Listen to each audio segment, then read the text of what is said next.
Welcome to my channel. Make sure you hit that like button, share, and subscribe. So I was looking at a very interesting video about Bumpy Johnson, and it just intrigued me. The commentary kind of had me a little offended in the beginning because he was kind of making some remarks that kind of made me feel away. But, you know, as the video went along, I found it to be a very interesting story and a real good comparison to what gangsters were then. So I'm going to show this, and then I'm going to get into Bricc Baby yesterday at No Jumper. So take this journey with me. I just want to show y'all something real quick. Let's turn this down.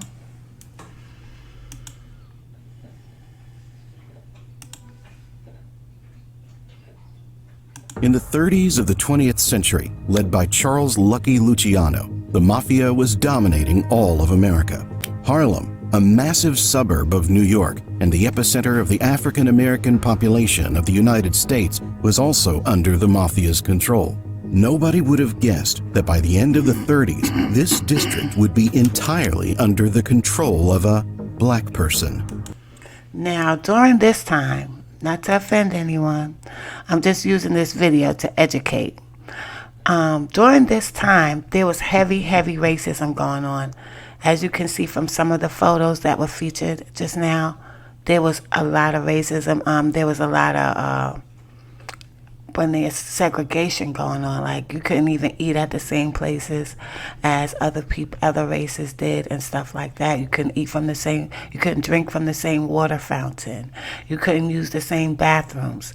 So this was around this time. Okay, just want to give y'all an idea of what was going on. Let's continue. Back then, it was impossible, like something straight out of a fairy tale. While the Italians were around, they were the undisputed kings of organized crime. But changing that was simply impossible. Nonetheless, it became the reality. Bumpy Johnson, experiencing the hatred of the white population all his life, and, due to his skin color, unable to make a prominent figure in the criminal world, suddenly became the godfather of Harlem. Bumpy Johnson is now most prominently known thanks to the popular TV series Godfather of Harlem. Now, if you haven't ever watched the Godfather of Harlem series, you should. It's a very good series. Some of you may have even heard his name earlier in American Gangster. But how much of what is shown in popular culture is true about the man that became the first gangster kingpin who was black? Coming up, you will find out what Johnson had to go through to become the king of Harlem and how, for many years, he jockeyed to maintain his power. And at the very end of the video, we will tell you who the renowned drug lord Frank Lucas actually was to Bumpy Johnson.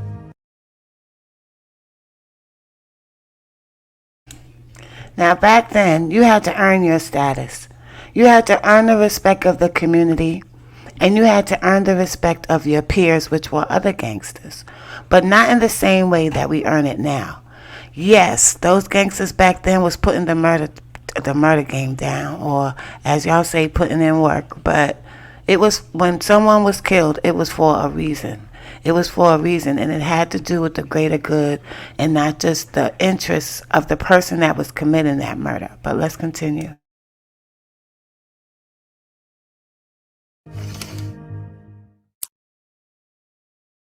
Ellsworth Raymond Johnson's problems started the day he was born. We by no means condone racism, but the fact of the matter is that he had the misfortune of being born black. Back when Bumpy was born, it was really tough to be black in America. In most cases, you would be doomed to a miserable existence, exposed to constant hatred, contempt, and ridicule from the white population. The government wasn't helping, passing laws that to varying degrees limited the rights of the black population. Bumpy's family lived in constant fear of racial violence. They used to sick dogs on black people. They used to holds black people down. It was just horrible, horrible things going on at this time. Only salvation out of the system could have been being born into money, but unfortunately, Bumpy was born into a typical poor Afro-American family. His dad was a fisherman and his mom a housewife. No money, no prospects. When Bumpy was only 10, the situation became even worse when his older brother William was accused of killing a white man in Charleston. Even if he was innocent, everyone knew full well what this meant for both him and his family. Afraid of a possible lynch mob, his parents mortgaged their tiny home to raise money to send Willie up north to live with relatives. Now, one of the differences is also back then, even though it was so rough and hard, black people was more together. I guess because maybe people understood who their enemy really was. I don't think black people understand anymore, since we've been integrated with other races, how much we are really truly hated. We might see sporadic examples of how society doesn't respect black people the way that they as human beings. But back then, it was in every day you would see it, and every day you would experience it right there in your face firsthand. So this wasn't an easy time at all. Let's continue. Due to a slight deformation of his skull, Ellsworth was given the name Bumpy at a young age, and it stuck. With his brother gone, Bumpy's hatred of the whites only grew. Seeing this, the parents decided that the 13-year-old Ellsworth should also be sent north to make sure he wouldn't do anything unlawful. So, 3 years after William and the other kids were set up north, Bumpy Johnson followed suit.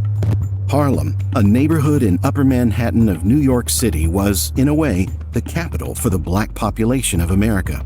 Presently home to 50,000 African Americans, that number only grew year over year. Considering that Bumpy's older sister already lived there, the question of where to send a young gangster was irrelevant.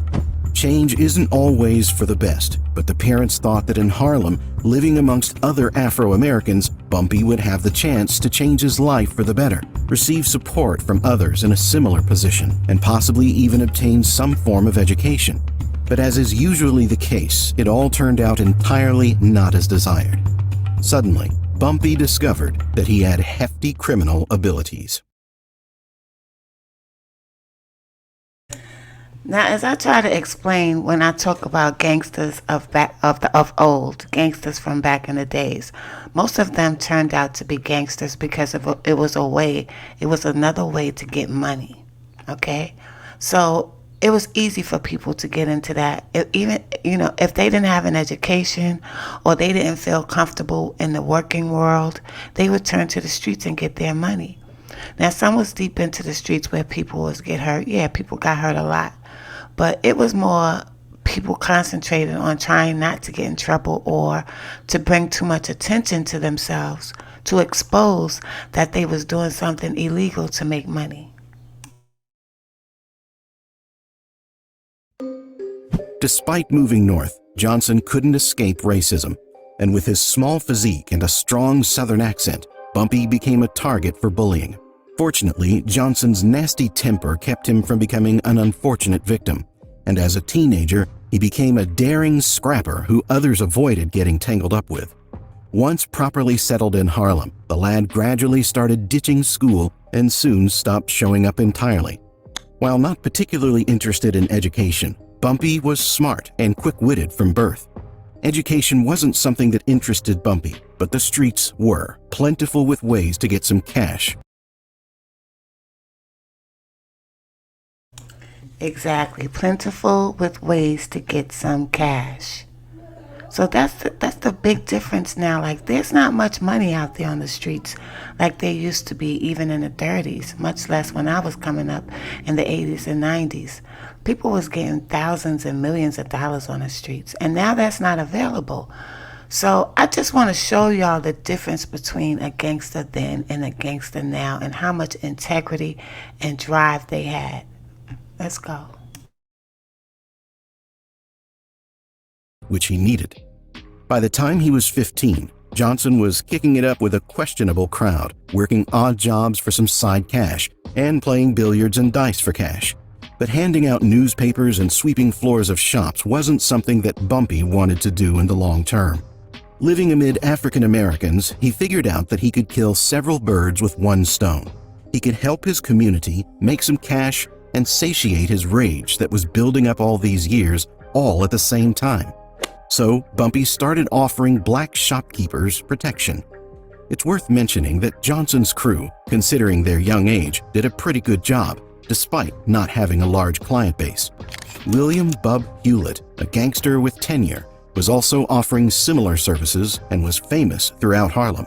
Sooner or later, it was inevitable that young Bumpy and Bub, who was Johnson's senior of 17 years, would meet, and it wouldn't go well for the young buck.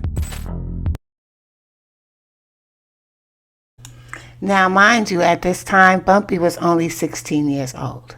So he was going against this well-established, already known gangster to gain his position, or to let him know that, I'm going to be out here too getting my money. Let's continue. One day, Hewlett came to a newly opened store and offered protection to its owner. In return, the owner said that he already paid for protection to a certain Bumpy Johnson. The answer shocked the gangster, and without a blink of hesitation, he decided to clip the wings of his rival. He was shocked to find out that his competitor was a 16-year-old boy. Once they were face to face, Bub demanded that Bumpy hand over all his clients and get lost while he could still walk. But Johnson's answer astonished him. Even though he was risking his life, his response was a firm no. This is where Johnson's story could have ended, but William "Bub" Hewlett turned out to be no mere brute, but a man of farsightedness and ambition. Bub saw the boy's potential and was impressed by his bravery, inviting him into the business of providing physical protection for high-ranking bankers of Harlem. It didn't take long for Johnson to become one of the most sought-after bodyguards in the area. So basically, when Bub saw how much heart little Bumpy Johnson had at 16 years old, instead of seeing him as a rival and trying to get rid of him, he took him under the wing, which is what most gangsters used to do back in the days. If they saw that a young man was ambitious and there was nothing that they could do to turn him against getting into the street life, they would at least try to take them under the wing and make sure they don't crash out. Let's continue. With Bub Hewlett's support, Johnson's criminal career took off and jumped to a whole different level. Bumpy was considered a very dangerous man. He was feared, not only because he never left his home without a gun or a knife, but also because if the situation presented itself, he wouldn't hesitate to skillfully use them. Armed robbery, burglary, extortion, pimping, Johnson was involved in all of it now. But this could not have gone unnoticed for long. Bumpy soon got on the cops' radar, and they got to work with all due diligence. Perhaps, if he was white, he would have been able to avoid any charges, but nobody even thought of looking the other way when it came to an insolent black thug. As a result, Bumpy was celebrating his 17th birthday while doing time in Elmira Reformatory. But this was just the beginning. The next decade will see Johnson in and out of jail for a variety of crimes, including illegal possession of a weapon, grand larceny, and more. Bumpy became a famous gangster, but not so big that when he spent a decade in prison, people on the streets still remembered him. He wasn't, nor could he ever be, a part of the Italian mafia, and for the same reason he couldn't have been a kingpin of Harlem. All he could settle for was being a proficient gangster, albeit not a very influential one. Yeah, so back then, you could be high up in the streets, but there would be like a glass ceiling, because if you didn't have any type of allies in the mob, then you couldn't go but so far. But let's continue. Finally, concluding his most recent unforgettable visit to prison in 1932, Bumpy came out and had the firmest intention to never go back in. Unfortunately, he had no money and no way of making it, other than once again getting involved with criminals. Though card rooms offering games like poker and blackjack were flourishing in cities across America, it was the numbers game that took over Harlem. Also known as the numbers racket or Italian lottery, it was an illegal lottery popularized in the 1920s and 30s. With bets starting at just a penny, the game was predominantly played in poor and working-class neighborhoods. Now, it is said that this is where the United States gets their lottery thing that they have, because it was really made up in the streets for poor people to make money and stuff, and it kind of helped them get along, get by. But then they made it legal to gamble in that way, and they came up with the lottery, which killed the numbers game on the streets. It's not as popular as it used to be. Let's continue.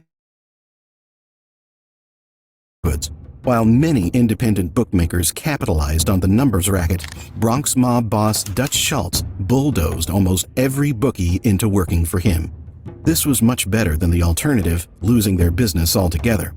However, Stephanie St. Clair, one of the only female racket runners in Harlem, refused to back down. She needed strong and reliable people for her crew, and soon her gaze fell on Bumpy Johnson, a man who could become her right hand. The union was mutually beneficial. Stephanie's crew gained a reliable, quick-witted member who could be tasked with any job, and Bumpy could once again step into the spotlight under the support of a powerful and respected ally. Johnson became St. Clair's bodyguard and her main muscle. At the time,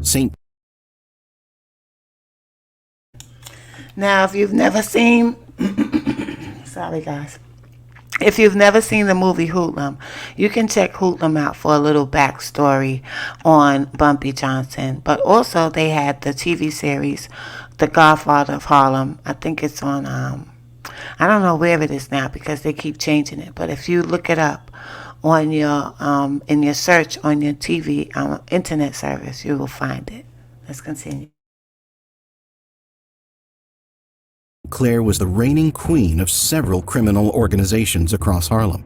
She was the leader of a local gang, the 40 Thieves, and was also a key investor in the numbers racket in the neighborhood. St. Clair was certain that Bumpy Johnson would be her perfect partner in crime. She was impressed by his intelligence, and the two quickly became fast friends despite their 20-year age difference, though some biographers peg her as being only 10 years his senior. Some sources claim that Bumpy started working for her back in 1924, but even if that was the case, Johnson wouldn't be able to accomplish many of her tasks, considering that back then he spent most of his time going in and out of prison. In any case, their work began in earnest in 1932, when St. Clair refused to work with the mob boss Dutch Schultz, thereby drawing his wrath, which was expected to be dealt with by her new colleague, Bumpy Johnson. After Prohibition was repealed, the profits of the Italian American and Jewish criminal clans dropped, and to mitigate some of that damage, they decided to go into the gambling scene of Harlem.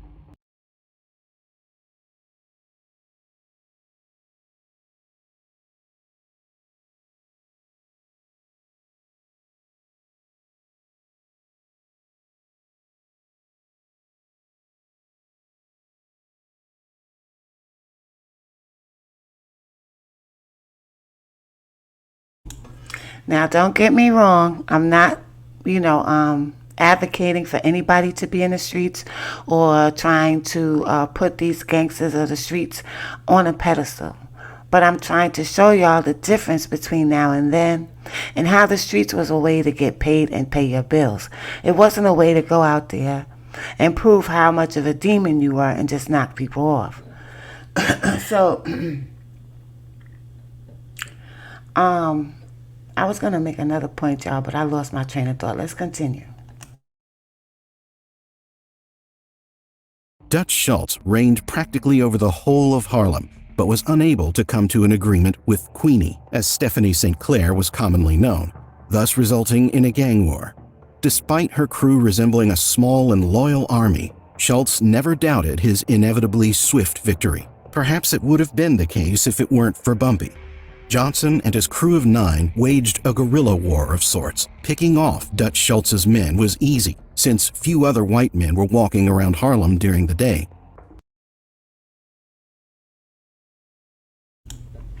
Now this was unheard of, picking up the guns and going to war with the mob. Like that was unheard of, y'all. So they had to have a lot of heart to do that at that time. Let's continue. Despite all their efforts, it wasn't enough. Schultz's army was massive, and his connections stretched far and wide, and Harlem almost entirely belonged to him. Dutchmen regularly attacked Queenie's crew, shot up her gambling dens, and at every turn put rods into the figurative wheels of her business. At one point, they even bribed one of St. Clair's friends to lure her into an apartment that was ambushed, but luckily her friend didn't give her up and told Queenie about the upcoming assassination attempt. Interestingly, one of the crucial muscles of Dutch Schultz's crew was William "Bub" Hewlett, the very same guy who noticed young Bumpy and advanced his criminal career. Previous partners have now become bitter enemies. Bub didn't wage war for too long. However, as soon as it started, he was sent to prison. As personally unfortunate as that was for him, his send-off didn't affect the war effort in the slightest, with lots of blood continuing to be spilled and many people continuing to die. Bumpy realized that they couldn't be victorious in the open field, so he took a radical step and contacted the, perhaps, leading mafioso of the time, Lucky Luciano. Now, that couldn't have been a very easy thing to do because everyone considered, just like they do now, black people to be the bottom of the barrel. So for him to reach out to the head man of the mob during that time was amazing. Let's continue. It was a challenge to get on the Italians' good side, but Bumpy's erudition and education did the trick. Lucky was impressed and surprised by the depth of knowledge coming from a black-skinned thug. Nonetheless, Luciano refused Johnson's call for aid, as he was still Schultz's business partner. The situation was untenable. Dutch was pressing harder, and the resources to deal with him were running out. Thankfully for Queenie and Bumpy, Schultz would soon commit a mistake that would prove fatal for him. At the start of the 30s, U.S. Attorney Thomas Dewey set his sights on convincing Schultz for federal tax evasion. Schultz was indicted in New York in January of 1933, and by not showing up, became a fugitive. After a while, Schultz was acquitted, but Dewey was not going to let the gangster walk that easy and pressed harder. Therefore, Dutch decided to kill him and asked permission from the Commission, the governing body of the Italian-American Mafia. The Commission voted unanimously against the proposal.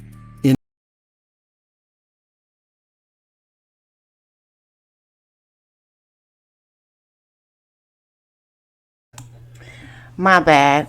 I took that off by mistake. Let me put it back up here.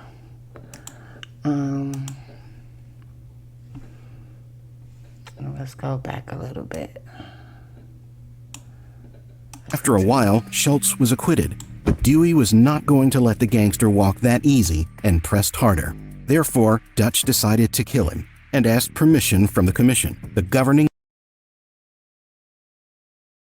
Now that's what I was coming back to say. Also in the streets then, if you wanted to take somebody out, if somebody had to go, if you wanted to put a price on someone's head, you had to go and sit down with the rest of your peers, the people in the area that was in the streets too and had their own organizations to get permission, because when you did something to somebody, it made the streets hot and it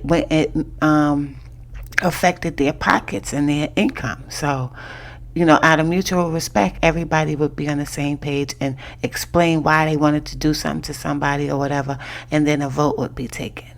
Let's continue. Body of the Italian-American Mafia. The Commission voted unanimously against the proposal. Enraged, Schultz said he was going to kill Dewey anyway and walked out of the meeting. An act this brazen could have easily provoked a massive response from the law enforcement bodies. So Lucky Luciano, along with other bosses, decided to get rid of Schultz. The official version claims that Dutch Schultz was shot in the bathroom by two gangsters from the renowned Murder, Inc., and Schultz died the next day in the hospital. There is also another version, however, that claims. Also back then, if you went against the majority and you was thinking you was going to do what you want to do, and being selfish, you would be the one taken out. So Dutch Schultz decided that he was going to go against the whole, 5 families and do what he wanted to do. And they took him out. So there's one difference right there. Let's continue, y'all. Claims that Lucky Luciano gave permission to remove Schultz to Bumpy Johnson personally. Interestingly, the same Thomas Dewey who was saved from assassination by Lucky Luciano's vote would a year later get to work on Luciano and ensure that he would spend a good deal of time behind bars. After Schultz's murder, the 3-year-old gang war that saw the streets run red from the blood of dozens of people who died finally ended. St. Clair, although not involved in the hit, sent Schultz an infamous telegram while he was on his deathbed in the hospital that said, "As ye sow, so shall ye reap." Bumpy and Queenie now had no enemies, but they were still heavily dependent on the Italian mafia. After Schultz's death, the route to the negotiation table was open, but to have a black person approach the Cosa Nostra and attempt to do business with them still seemed ludicrous, despite Luciano's and Johnson's warm conversation a year prior. But Bumpy was determined and smart. He firmly decided he would get his deal. In the end, Luciano took over most of Schultz's numbers operations in Harlem, but made a deal with Johnson which allowed the numbers bankers who had fought for their independence to remain independent as long as their taxes were paid. So Bumpy couldn't go against the whole mob and tell them that they couldn't come to Harlem. That didn't happen until after Bumpy, and that was with Nicky Barnes. Nicky Barnes told them that they could have no parts of Harlem, and if they wanted to do any work in Harlem, they had to come through them. So it went from one level to the next.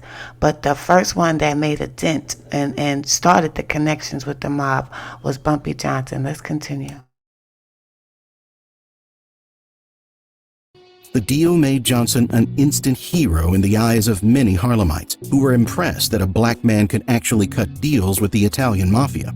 Although the deal wasn't perfect for Bumpy or Queenie, and not everyone was happy with it, at the same time, the people of Harlem realized that Bumpy ended the war without further losses and made an honorable alliance.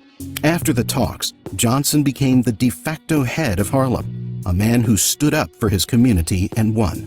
Besides, Stephanie St. Clair had to step away from the world of crime and slowly moved further and further away, and in the beginning of 1938 left entirely when she went to prison for shooting at her husband for cheating on her. Bumpy Johnson officially became the unanimous king of Harlem. The question that was now posed was, for how long can he hold on to power and keep competition at bay? With Bumpy Johnson as the godfather of Harlem, everything criminal that happened in the district had to get his blessing first. If someone wanted to do something in Harlem, however small or big it may be, he had to see Bumpy and ask him permission, as he was calling the shots.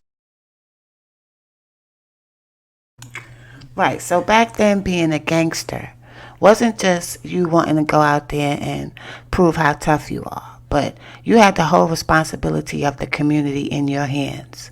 You were sort of like the mayor, the street mayor. Let's continue. Controlling the majority of Harlem, he continued to foster relationships with the head of the mafia, Lucky Luciano. It seemed impossible, but a black gangster and an Italian mafioso respected each other and often played chess with each other in public. Johnson was a true pro at chess and even once said, "If you master the game of chess, you master the game of life."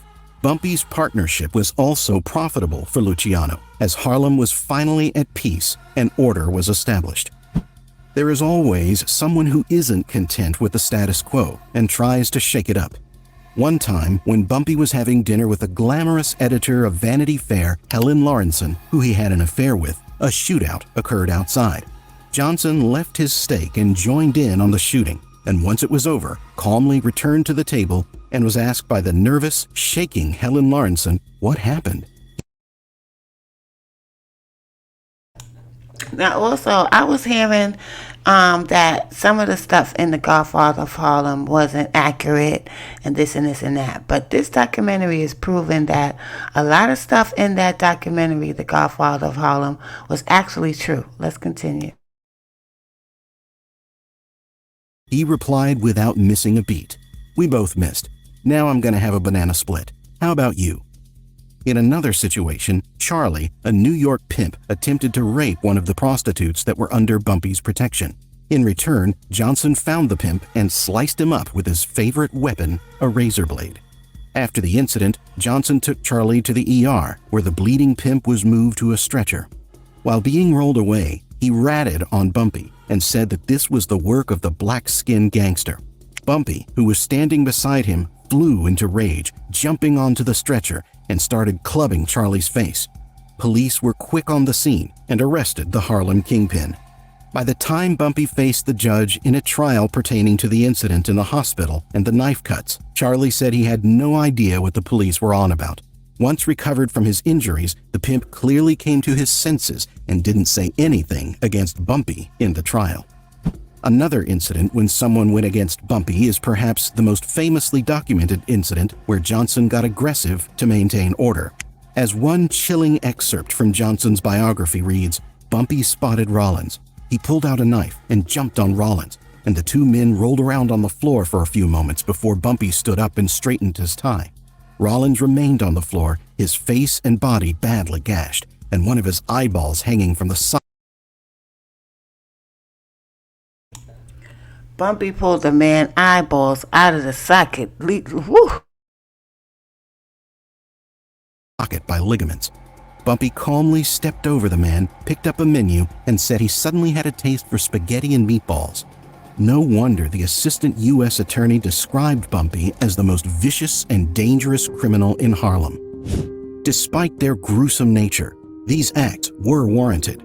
Harlem had never been so orderly in any of the past years, and despite his actions, he was more loved than feared. Now, that's my main point I wanted to make. Being a gangster was taking care of the community. So he had everything running smoothly. Nobody was getting killed. Everybody was getting their money.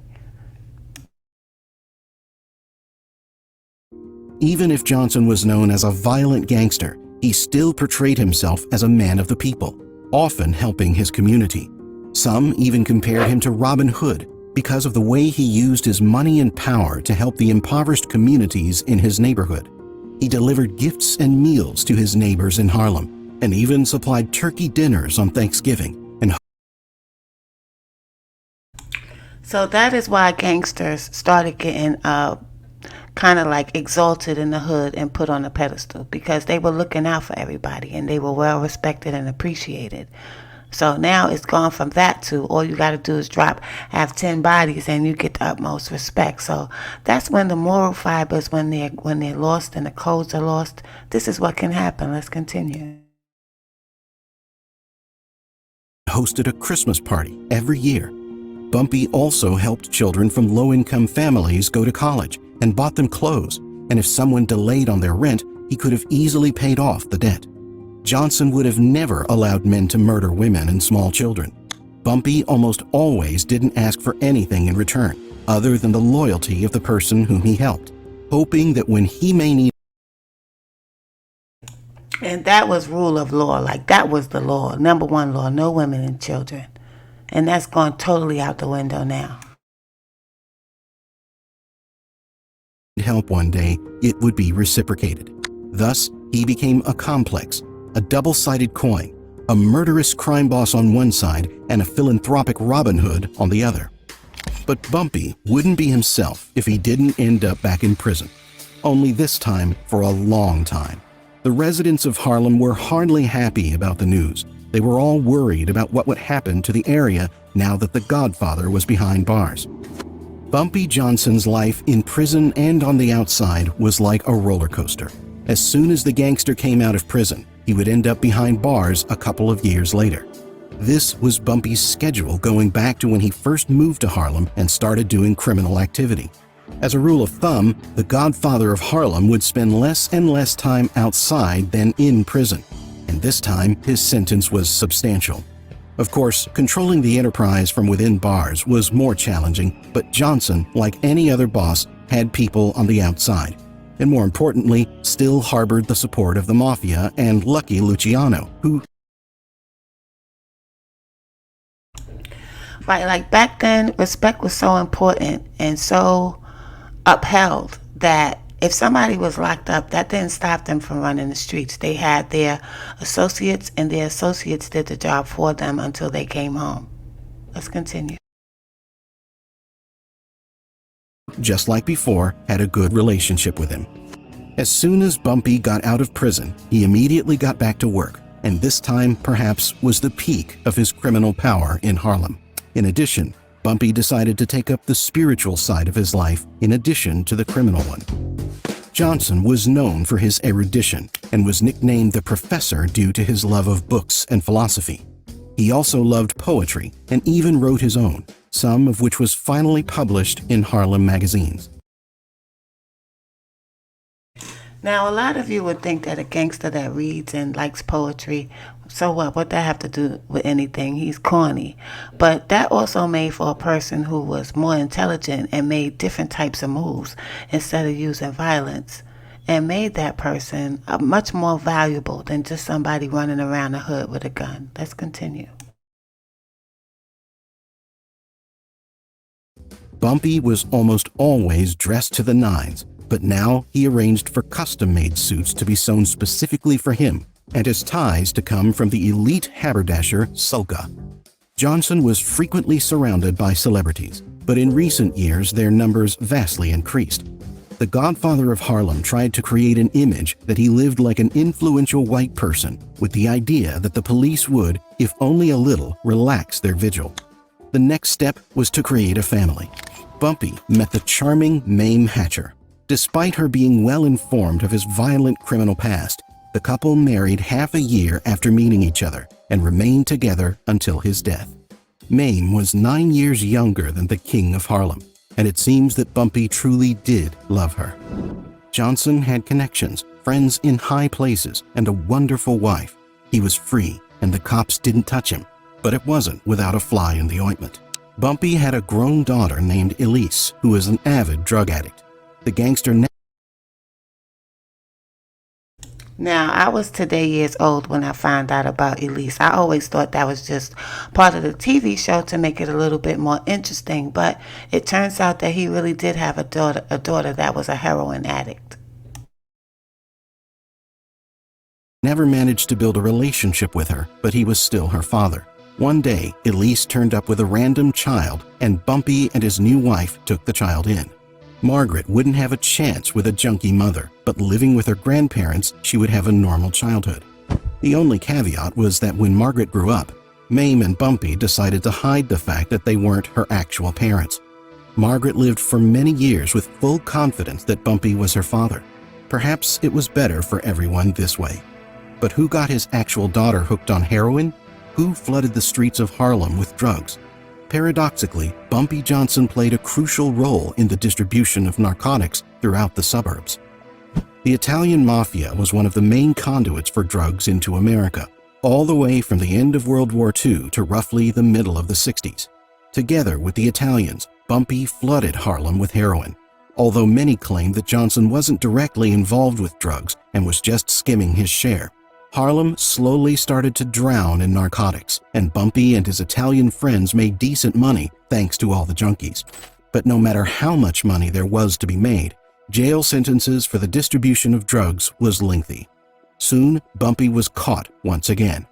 In 1952, during the peak of his rule, Johnson was arrested for the sale of heroin. Despite his claim that he was set up, and in this case, it probably being true, Johnson was sentenced to 15 years behind bars, most of which he would spend in the infamous Alcatraz Federal Penitentiary in California. Alcatraz is now closed, but it was notorious for being one of the worst prisons in the country and in the world. But I think it's closed now, but he was there for 15 years.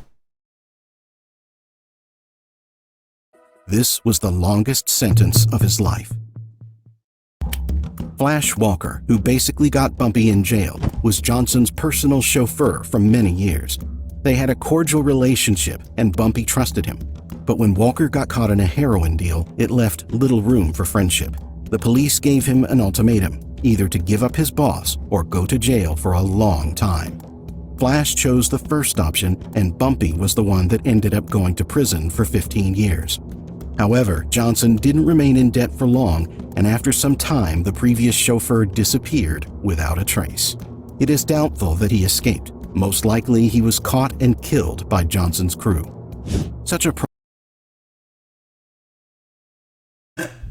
So in order for him not to go to jail for being caught with a bunch of dope, he gave up Bumpy Johnson, and that's how Bumpy wound up doing the 15 years. But as it's saying, when he got home, or maybe before he got home, somebody caught up with the dude. Let's continue. Prolonged leave could have been the end of Bumpy's domination in Harlem, but Bumpy, already having a similar experience, was able to retain power. In 1962, the famous escape from Alcatraz took place, the first and the only in the entire history of this super-guarded prison. 3 inmates escaped, and none of them were found. Many sources claim that Bumpy Johnson was crucial in helping them escape. Bumpy's men sent the escapees a boat and provided shelter where they could stay for a few days. So why didn't the godfather of Harlem escape with them? The answer is quite simple. Now, mind you, I remember seeing the movie Escape from Alcatraz, but I don't think they ever mentioned that Bumpy had a part in that. So that was new to me. Let's continue.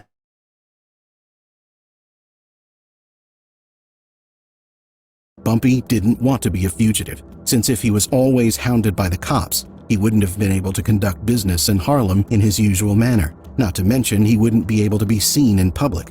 Besides, Johnson was a good inmate, spending his time quietly and peacefully, hoping to soon be released by being granted parole. This is exactly what happened, and only after a year he left prison, aged 56. It is from this moment that perhaps the most reliable movie about Bumpy Johnson begins, or rather a TV series called Godfather of Harlem starring Forrest Whitaker. Perhaps the show is full of inaccuracies, but to this day, it is the most truthful portrayal of the gangster in film. In the show, when Johnson returns to Harlem, he is greeted by his loyal wife and dozens of black Harlemites who immediately ambush Johnson with petitions for help. In reality, things were a little different. His return was marked by a parade. People were truly happy that their godfather and mentor was finally free.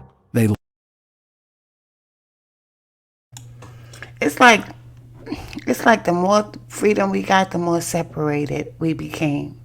Because back then, even though times were so bad and racism was so prominent, it looked like, we really stuck together during those times. Let's continue. Loved and respected him, and these emotions were genuine. They hoped that order would once again reign in Harlem after it degraded into a sad state during his absence. Bumpy saw it too. No parade could have overshadowed all the dullness and poverty that the streets now resembled. The area was flooded with drugs. City corners were full of needles, and junkies were loitering about looking for their next fix. It was a pitiful sight. Bumpy had a lot of work to do, and he immediately got to it. In hopes of rehabilitating the neighborhood and protecting its black citizens, politicians and civil rights leaders turned their attention to Harlem's drug problem. One of these people was Bumpy's old friend Malcolm X, who he knew all the way back from the 40s when Malcolm was still an ordinary street dealer. Now, Malcolm X was Now, I always talk about Malcolm X, how in his 20s he was a street dude. But when it came time to step up because things were getting out of order in the communities, they stepped it up. Nobody's really stepping it up anymore, you know what I'm saying? Or having an impact like they used to. Because everybody's about themselves. Let's continue. An African-American Islamic black rights activist who became universally known throughout the United States. It was with his help that Bumpy began his rehabilitation of Harlem. In return, in 1964, the ex-dealer asked Johnson for protection against the leaders of the Nation of Islam, who at any moment could have attacked him. Everything was going well. Harlem was slowly getting rid of the drugs. But at the beginning of 1965, Malcolm X refused protection and cooperation from Bumpy. He decided that his connection with the known criminal would be bad for his image and asked Johnson to remove the security. So if you look at that, Malcolm X, in order to push his civil rights movement, he went to the streets, and he was able to get back up from the streets. And it looked like when the streets no longer protected him at his wishes, that's when they were able to get at him. So the streets was powerful enough at that time to protect Malcolm X from the Nation of Islam. Let's continue. Malcolm X paid a high price for his liberty with personal security and was assassinated only a couple of weeks later. Managing affairs in Harlem was becoming more and more difficult. The police were pressing harder and not letting up on Bumpy. It even got to the point that in December of 1965, Johnson staged a sit-in at the police station, refusing to leave, to protest their continued surveillance of him. He was charged with refusing to leave the police station, but the judge acquitted him. In 1968, the police charged Bumpy with conspiracy to distribute drugs. Johnson decided to run, but the police did not hesitate and chased after him. Soon after, the most influential gangster of Harlem was caught. The police believed that Johnson was trying to get on a flight to the Caribbean, thus trying to flee. Surprisingly, no drugs were found, and Bumpy was released on a $50,000 bail. The case never got to court because suddenly the godfather of Harlem, the man who brought the area back from its knees, died. Despite the numerous attempts on his life by all the various drug lords and mafia gangsters, it was cholesterol that finally got the most famous criminal authority in Harlem. Entering the expensive Wells restaurant on July 7, 1968, Bumpy ordered his favorite dish, fried chicken. He was surrounded by friends. Everyone was socializing, eating, and having fun. Suddenly, Johnson became ill. He fell and grasped at his chest. He lay in the arms of one of his closest friends, Junie Bird, as he breathed his last. He was 62 years old. Johnson's wife said that this was the best way to go for Bumpy. And it's true, he died almost instantly in a restaurant surrounded by friends while eating his favorite dish. Thousands of people came to Johnson's funeral, including dozens of policemen in uniform who stood on nearby rooftops with shotguns in hand. They must have thought that Bumpy would somehow resurrect, and so hell. In the years after Bumpy's death, he remained an iconic figure in Harlem history. But despite his massive influence and power, the godfather of Harlem has largely stayed out of the national public consciousness in ways that other infamous gangsters have not. Some believe that Johnson has been brushed off because he was a powerful black man ruling an entire neighborhood of New York City during the mid-20th century. However, in recent decades, Johnson's story has started to reach more people thanks to film and television. And Bumpy Johnson's wife, Mamie, she lived for a long time, and she was still out there publicly. I think she just died maybe a couple of years ago, but she was out here telling the truth when they were trying to spread lies about him. Let's continue. You may have noticed that throughout the whole story we have just told, we haven't mentioned Frank Lucas once. That's the very same gangster who's played by Denzel Washington in American Gangster. In that movie, Lucas continues Bumpy's work after Johnson's death and becomes one of the biggest drug lords in the country. But we had our reasons not to include him. The thing is that in truth, Lucas wasn't the person he's portrayed in film. In American Gangster, Lucas states that he had been Bumpy's driver for 15 years. The real Bumpy Johnson was in prison until 1963 and died in 1968, making that timeline impossible. In fact, Johnson's widow Mame Hatcher Johnson stated that Lucas was not present at her husband's death and was nothing more than someone who might have held Bumpy Johnson's coat for him, not the... Her name was Mamie, and she wasn't no joke. She said he might have been somebody who held his coat, but that was about it. right-hand man that Lucas held himself up to be.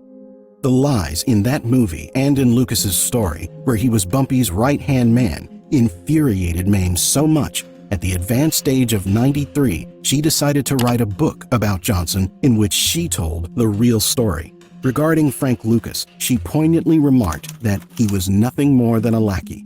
Bumpy was an influential figure that held all of Harlem in his hands, and Lucas didn't play any significant part in it. Bumpy Johnson became a legend, not only in Harlem, but in all of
You doing good, man. I met you in the jail, man. They Come gonna on, see you bro. back. I like straight up. knocking niggas out, nigga. Yeah, right next door to me, man. You know what's going on, man. So Come on, cuz. On 6-0. Niggas keep playing them internet games now, nigga. Ball in your court, nigga. SC, nigga. Niggas hate the hood, say something, nigga. yeah.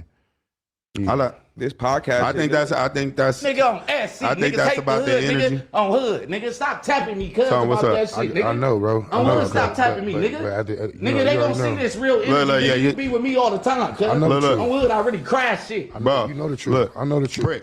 Bricc, We ain't. you said. Look, you said enough to niggas, cuz. Bro, Don't that shit got me hot, nigga. ease down though. You said enough. You said enough. Yeah. Cause really, you know, niggas can't even tell who homies at this point. No, like, no. Okay. This my thing, gang. And you know I love you. This is what they want, right? So They got it, nigga. You's a bitch, nigga. So, Pull but up, look, nigga. but look, we Nigga, not put your gonna- life on the look, line, nigga. but look, On 6-0, but put look, your me- life on the line, but nigga. look, me.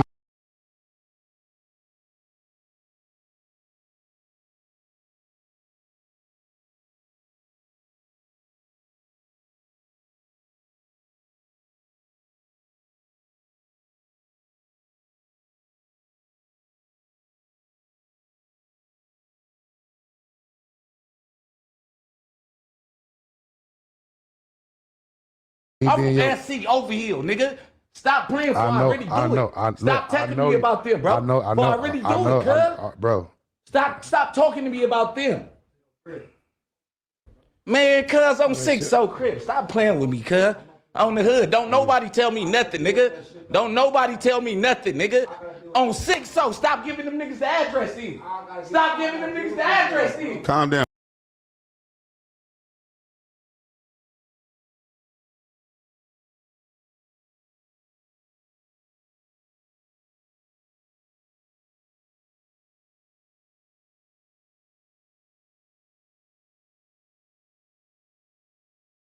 Down, Bricc. On Chill SC, out. stop giving niggas the address, nigga. Man, I'm like, what? Nigga? Hey. On hood, you a part of the security team, nigga. Stop giving fuck niggas the address, nigga. I just told you stop talking to me while I'm mad, nigga. On NC, stop talking to me. They gonna roll this.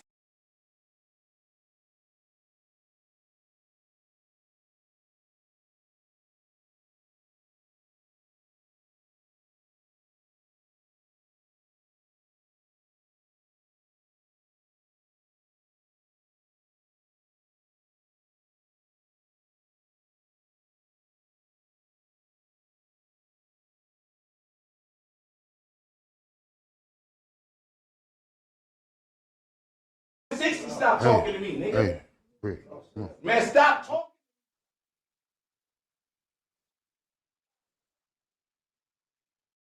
Not doing no. Gordy, stop. Got addresses, niggas got drops on.